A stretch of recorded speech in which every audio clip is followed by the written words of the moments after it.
Olá pessoal, vamos continuar Górgias, parte 16. Eu parei na discussão entre Sócrates e Hipolo, onde Sócrates está dizendo para ele que não é possível ser feliz se é injusto e que é pior não receber a sua pena tendo sido injusto e que também não é possível ser mais ou menos infeliz se já se está na condição da injustiça, portanto, já se é infeliz. Então, nada que possa decorrer dessa situação pode deixar o infeliz mais ou menos, porque na base isso já não é possível. Paulo diz: ora, já não te consideras totalmente refutado, Sócrates, ao dizer coisas para as quais nenhuma pessoa daria assentimento? Para confirmar isso, basta que dirija as tuas perguntas a qualquer um dos presentes aqui. Sócrates: Paulo, não sou um dos teus políticos. De fato, ano passado, quando fui eleito um dos membros do conselho e minha tribo presidia, tive que submeter uma questão à votação e, por não compreender o procedimento, tornei-me objeto de riso. Aqui ele faz provavelmente referência a uma votação que aconteceu quando ele atuava contra os generais que atuaram em Arginusa em 406 a.C. É uma observação aqui do rodapé. Portanto, não me convides novamente a solicitar os votos dos aqui presentes. Se não dispões de refutações melhores do que essas para oferecer, faz como sugeri há poucos instantes, ou seja, entrega a tarefa a mim em meu turno e tenta o tipo de refutação que penso requerer o caso. De fato, sei produzir uma testemunha em apoio de minhas afirmações, sendo essa o próprio homem com o qual estou discutindo. Ou seja, me interessa eu convencer a você daquilo que eu estou falando e não trazer pessoas aqui para testemunhar, nisso que eu estou dizendo. Quanto à maioria, eu a dispenso. Realmente sei como obter o voto de um homem, mas sequer discuto as coisas com a multidão. Decide, portanto, se estás disposto a consentir em ser exposto à prova por seu turno, respondendo minhas perguntas. Penso efetivamente que tu, eu e o resto das pessoas acreditamos que cometer injustiça é pior do que sofrê-la. E não ser punido pior do que Paulo, e penso que nem eu nem ninguém mais no mundo acredita nisso. Quanto a ti, pelo que parece, escolheria de preferência sofrer injustiça a cometê-la. Sócrates: sim, e assim escolheriam tu e todas as demais pessoas. Paulo: longe disso, nem eu, nem tu, nem quaisquer outros indivíduos. Sócrates: por isso devo entender que irás responder? Paulo: de certo que irei, pois na realidade estou ansioso para saber o que dirás.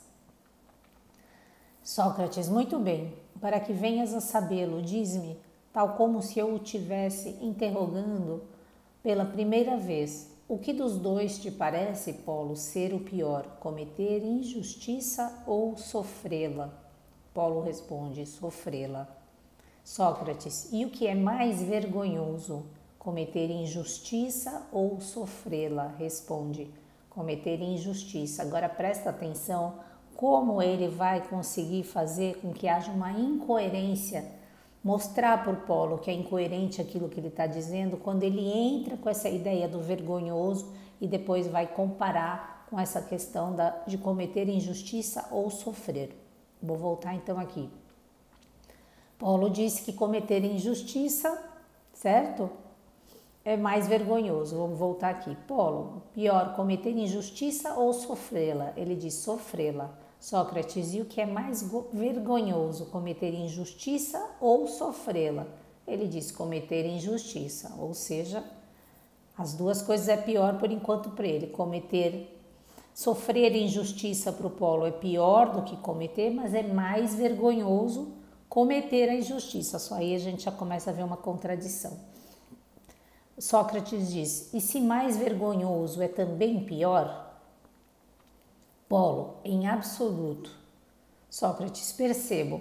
Sustentas visivelmente que tanto o admirável e o bom, quanto o mal e o vergonhoso não se identificam. Polo, precisamente. Sócrates, bem, e quanto ao seguinte, no que se refere às coisas admiráveis, tais como corpos, cores, figuras, sons e costumes, essas coisas não são classificadas por ti como admiráveis em cada um dos casos em função de algo? Comecemos pelos corpos admiráveis. Quando dizes que corpos admiráveis são admiráveis, é necessariamente ou em vista de sua utilidade em algum propósito particular a que possam servir, ou em função de algum prazer produzido naquele que os contempla durante sua contemplação. No que respeita à beleza de um corpo, teria outras considerações a fazer. Além dessas? Não, responde o Polo. Sócrates, o mesmo vale para todas as outras coisas. Não chamas de admiráveis figuras e cores por conta de proporcionarem algum prazer ou algum benefício ou ambos? Polo responde, sim, chamam. Sócrates, e não estão aqui também enquadrados os sons e todos os efeitos produzidos pela música? Polo, sim. Sócrates, além disso, em tudo que diz respeito às leis e aos costumes, certamente o que há neles de admirável não pode ultrapassar esses limites estabelecidos pelo benéfico, prazeroso ou ambos? Polo responde, penso que não. Sócrates, e o mesmo não se aplica igualmente ao que há de admirável no campo do aprendizado? Polo responde, sem dúvida. Desta vez, Sócrates, defines admiravelmente ao definires o que é admirável em termos do prazeroso e do bom. Sócrates, e o vergonhoso em termos de seus opostos? Voltou ali a questão fundamental, a saber, o doloroso e o mal, não é? Polo, necessariamente. Sócrates diz então, consequentemente, quando entre duas coisas admiráveis uma é mais admirável, a causa é que a mais admirável supera a outra em uma ou outra dessas qualidades, ou em ambas, quer dizer, ou em prazer, ou em benefício, ou em ambos. Polo responde, certamente.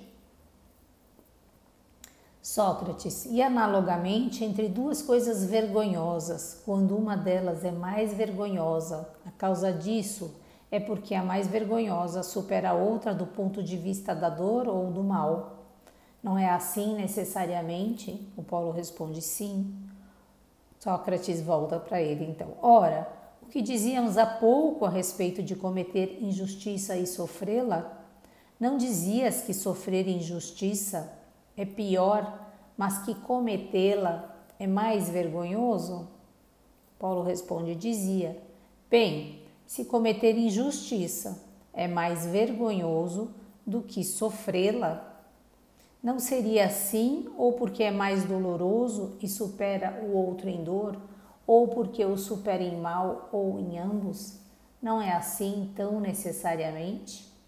Polo, está claro que sim. Sócrates, por conseguinte, comecemos por examinar se cometer injustiça supera o sofrê-la do ponto de vista da dor, ou seja, se aqueles que cometem injustiça experimentam mais dor do que aqueles que sofrem injustiça. Aqui uma palavra fundamental, né? Comecemos por examinar, né? Examinar as crenças que temos, né? De onde vem aquilo que estamos embasando na nossa comunicação, né? No nosso pensamento. Polo diz, mas não é o que ocorre em absoluto, Sócrates. Sócrates, então não o supera do ponto de vista da dor.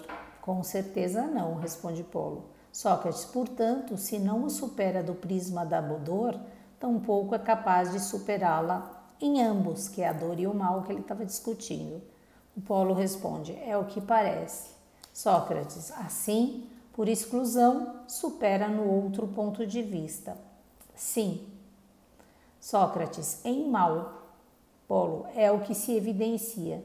Sócrates responde, e por conseguinte, se supera em mal cometer injustiça, será pior do que sofrê-la. Polo, é óbvio. Ora, não é certamente admitido pela maioria das pessoas, como em nossa discussão, o foi também por ti há pouco, que cometer injustiça é mais vergonhoso do que sofrê-la? Sim. Sócrates, e agora foi descoberto que é pior. Polo, é o que parece. Então, preferirias o pior e o mais vergonhoso ao que o é menos? Não te esquives de dar uma resposta, Polo, não te machucarás com isso. Submete-te nobremente ao argumento, como farias em relação a um médico, e responde-me de sim ou não a minha pergunta. Não, eu não o faria. Não deveria fazer essa escolha, Sócrates. Vou acabar só mais 2 partezinhas aqui. Sócrates, e outra pessoa o faria? Polo, penso que não, ao menos diante deste argumento. Sócrates, então eu exprimi a verdade quando disse que nem tu nem ninguém mais escolheria cometer injustiça, de preferência a sofrê-la, uma vez que é realmente pior. Polo, é o que parece. Vou parar por aqui, né? Vocês veem, vale a pena ouvir de novo. Não quis ficar interrompendo aqui, porque esse diálogo ele vai sendo encaminhado de uma maneira muito detalhada e precisa, muito boa, né? E se eu parasse, ia dificultar ainda mais o entendimento daqueles que não estão com o livro. Vale ouvir novamente, mas aqui ele consegue e ele vai continuar sustentando essa ideia que ele diz e que eu já expliquei anteriormente, da impossibilidade de cometer injustiça e ser feliz, e também de que não receber a pena justa é ainda pior do que recebê-la. Continuamos amanhã, gente, se Deus quiser. Bye, bye.